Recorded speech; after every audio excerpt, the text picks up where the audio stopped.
حکیم صاحب میں نے یہ بتانا تھا کہ ہم نے تو اوپکری سے ماشاءاللہ بہت سی چیزیں لی ہیں، بہت سی چیزیں سیکھی ہیں. کیا سیکھا؟ تو ایک آپ کا عمل جو ہے وہ میں نے بڑا ہی مؤثر پایا ہے.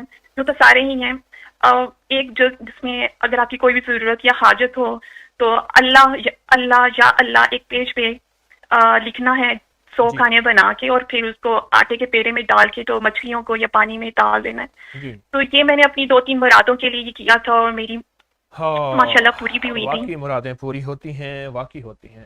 سنیے، آپ نے یہ جو جی اللہ کی دی ہے، میں اس کے بارے میں ہمارے جتنے بھی مخلصین اس وقت ہمارے ساتھ شامل ہیں اس سارے پروگرام میں، آپ میتھ والی کاپی لے لیں جس میں باکس بنے ہوئے ہوتے ہیں.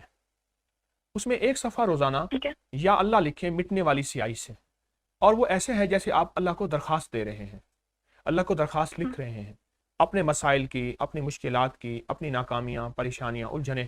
جیسے ہماری یہ محترمہ کہہ رہی ہیں کہ میں نے کتنے کام نکلوائے یا جتنے کام بنائے اس وظیفے یعنی اس عمل کی وجہ سے. پھر اس کاغذ کو آپ پھاڑ لیں، یعنی اس صفحے کو دونوں طرف لکھیں، اور اس کے بعد آٹے کے پیڑے میں گوندھ کے اور لے کے اس کو کسی جھیل، دریا، سمندر میں. کیوں جی آپ نے ایسا کیا؟ جی ایسا ہی کیا ہے بالکل. تو اس سے آپ کو کیا فائدہ ہوا؟ میں نے میں پڑھ رہی تھی اور ایک حاجت بھی آگے تھی بیچ میں، تو مجھے ایک ایگزام، ایک دفعہ میں نے اپنے ایگزام کے لیے بھی کیا تھا کہ مجھے وہ ایگزام کافی ٹف ہو گیا تھا میرے لیے، میں پاس نہیں ہوئی تھی.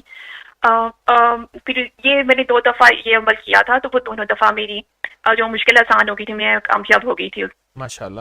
اپنے ایگزام میں. اس لیے آپ جتنے بھی مخلصین ہیں ان سب کو اس کی اجازت ہے، آپ روز ایک صفحہ لکھتے رہیں، 2 صفحے لکھتے رہیں، کاپی بھر جائے اور کاپی شروع کر دیں. لیکن یہ ہے کمال چیز، اور فوراً فائدہ ہوتا ہے، اور جلدی فائدہ ہوتا ہے، اور جلدی نفع ہوتا ہے.